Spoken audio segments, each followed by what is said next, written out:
Hey everyone, long time no see. I'm Jen Decker here with your second episode of AEW Top 5 for this week. It was so awesome to be able to host some of you in our live audience this week. I can't tell you how much we've missed having all of you. This week's Dynamite was such a loaded card. I was honestly impressed you could narrow it down to just 5, but then again, you all are pros at this by now. Let's find out what top moments made the cut. Kicking us off at number 5, moments after we witnessed Lance Archer destroy his opponent, Jake the Snake announced that Archer would be without a doubt the favorite to win the upcoming Casino Battle Royal at All Out. Well, not if the FTW champion Brian Cage and Absolute Rookie Starks have anything to say about it. The two made their way to the ring, accompanied by Taz, and it wasn't long before Cage and Archer started jawing at each other. Then, out of nowhere, came a relentless Darby Allin to attack Ricky Starks. So fast and so hard that he knocked Starks right out of his shoes. One of these men will win at All Out. Lots of tension here right now. Oh boy, is there ever. Oh, Darby! Oh, tension's going to get a little bit higher. This is the crowd! Darby Allin wants some Ricky Starks, I can promise you that. Look at this! Look at Darby Allin! I created this monster, look at this guy!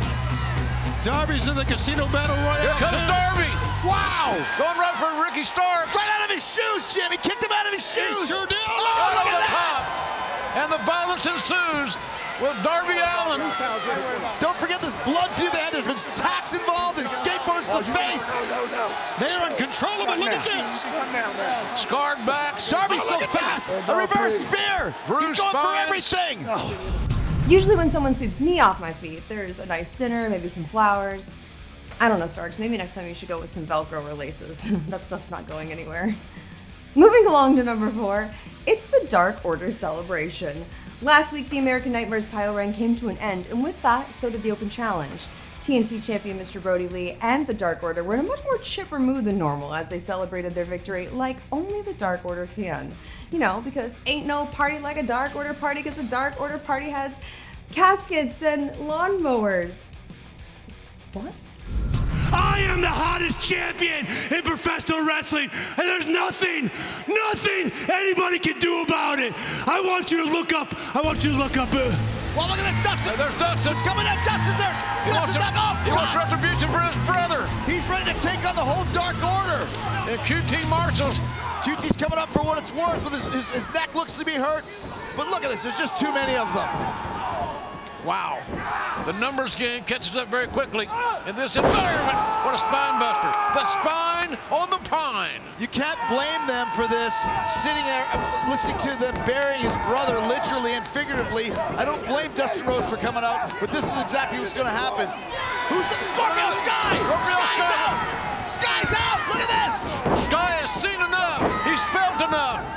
He's full of rage. It's Scorpio Sky. Right over that rampway. He had a great showing against Cody for the TNT title as well.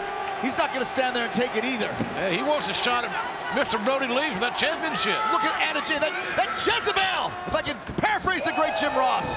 Oh, from behind comes Mr. Brody Lee after that slap to the face by Anna Jay. That Jezebel-like vixen. Look at this, the numbers game just taking charge once again. Hey, Look at Brody's manhandling Evil Uno. He doesn't care who he beats up. They're all terrified of their leader. The creepy mask of Evil Uno.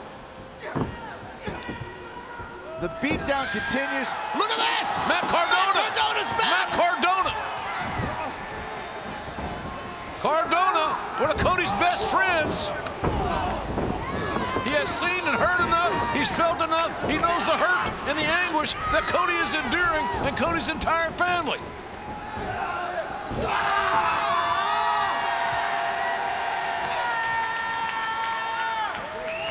Man, Cardona saved the day here for the Nightmare family, I can tell you that. He looks like $1 million too.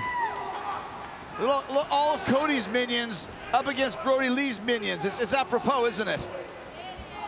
Coming in at the 3 spot, we may never know what caused Hangman Page to interfere during the tag team gauntlet match, costing his now former friends the Young Bucks their shot at the AEW tag team titles. Tensions have been brewing for months between Hangman Page and the Elite ever since he and Kenny Omega faced the Bucks at Revolution back in February. But this week, Page looked like a shell of his former self when he showed up at ringside to grab Nick's leg and detain him long enough to keep Nick from breaking up the pen. Don't forget, whoever wins this match still has to go undefeated.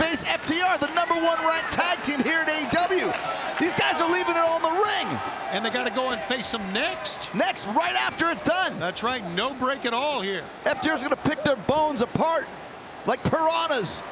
Oh, look at this, Hangman! Hangman's holding. What is Hangman? Oh no! Oh no, Hangman! What's he doing? And that was it. I thought he was part of the elite. Best friends. And he got best friends to win. He's probably drunk. I told you couldn't trust that guy. What is going on here? He caused them to lose the match. I didn't even see Paige even walk up to ringside. That wasn't even a mistake. He legitimately came out there with one idea, one mission in mind, was to cause his so-called friends to lose. It is clear that Hangman Adam Page cost the Young Bucks a title opportunity. What better place to catch up with him than at the bar? Hangman, why would you do this to Matt and Nick? Look, I don't want to. Of course you're at the bar. Of course you're at the bar. Are you waiting for someone? Are you expecting someone, Hangman? Are you kidding me? You cost us a title match. Why? I know. Are you afraid to face us again? Is that why? He's insecure. Who are you? Who the hell are you? This is your own insecurities that has pushed you to this. God, this entire time, Hangman, What have you become? We wanted a friend, and you didn't think you were good enough. You were good enough the entire time, Hangman. All we wanted was a friend. One time I called you a jobber, a long time ago. That's what he But chose to tonight, you decided to be a jobber. And then, you know, it's about damn time someone actually told you the truth. You're nothing but a drunk. Since November, you've been asking for it, and we've been clinging on to something that doesn't even exist anymore. You didn't want to be our friend. You didn't want to be in the elite, and no, we were too stupid. We were too naive. We were just hanging on to something that didn't exist. Hangman, this is what you wanted, right? Well, fine. We're done. You're out of the elite. You're out.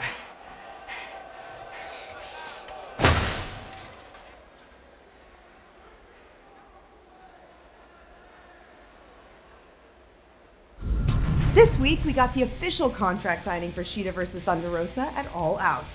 This is a match fans have been clamoring for ever since Shoda declared her women's title was an open challenge. The current NWA Women's Champ is not only an impressive wrestler, but has extensive MMA training under her skill set, making her one of the most well-rounded opponents Shoda's faced since her title reign began. If Shoda indeed wants to test herself against the best, well, she may have met her match. And you guys voted it your number 2 moment of the week. If you think you are strong enough, tough enough, and you think you have enough passion, show me. I'm waiting. I first saw Thunder Rosa in Staten Island at an event, and I remember thinking, this girl is one of the most talented female wrestlers I've ever seen in my life. Women's World Champion, Thunder Rosa from the NWA. I come here to bring the women's division to the next level. For Thunder Rosa, this is an incredible opportunity to be seen on the world stage. For those fans who maybe don't know her that well, prepare to be surprised by her charisma and her love of the sport. She absolutely loves a good fight and is a born champion. History has been made. Thunder Rosa, the first Mexican-born NWA World Women's Champion. What would happen with the possibility of Thunder Rosa becoming a dual champion? AEW and NWA, that's a big if.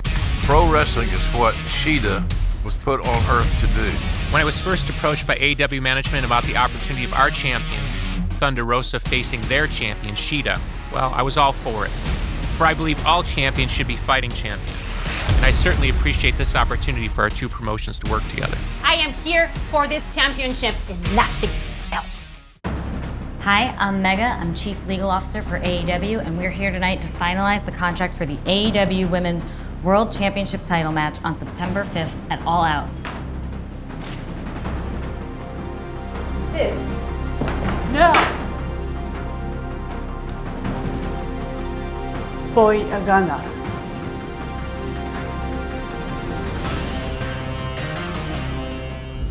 And finally, we've reached your number 1 moment of the week. MJF and his lawyers finally sat down face to face with John Moxley to put pen to paper and sign their official contract for All Out this week. MJF's lawyers and team were ecstatic that Moxley agreed to all their terms and signed the contract. That is until they found out about the fine print. You see, kids, you should always read the entire thing when you're signing a document of this magnitude. You know, something you'd think MJF, or at least his lawyer, would know. But there, on page 17, was a clause that really sweetened the deal for the current champ. Guys, I don't want to get sued. I don't know any lawyers, except my old public defender, but I think he's in jail. So I'm going to go ahead and sign your little contract. But remember 2 things. Nothing you say matters.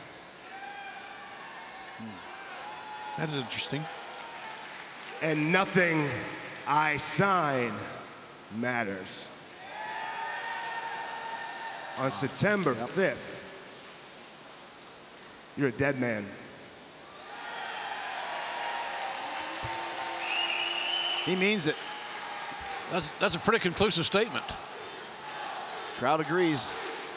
Well, we all know there's more than just a paradigm shift to John Moxley. My God. Oh!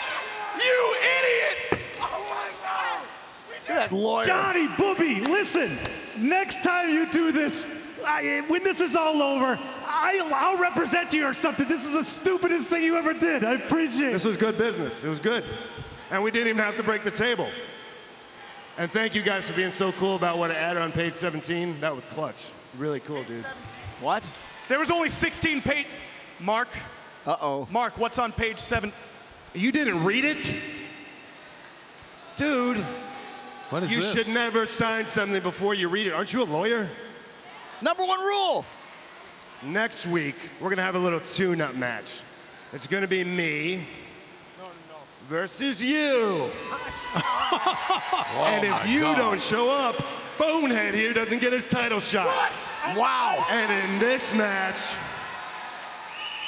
the paradigm shift will be completely legal. You're going for a ride. I suggest you wear a helmet. It was nice doing business with you. The lawyer. He's only licensed in Stockholm. Man, I should be a lawyer. There you have it, guys. Your top 5 moments of AEW Dynamite as voted on by you, the fans. If your moments didn't make the list, don't fret, there's always next week.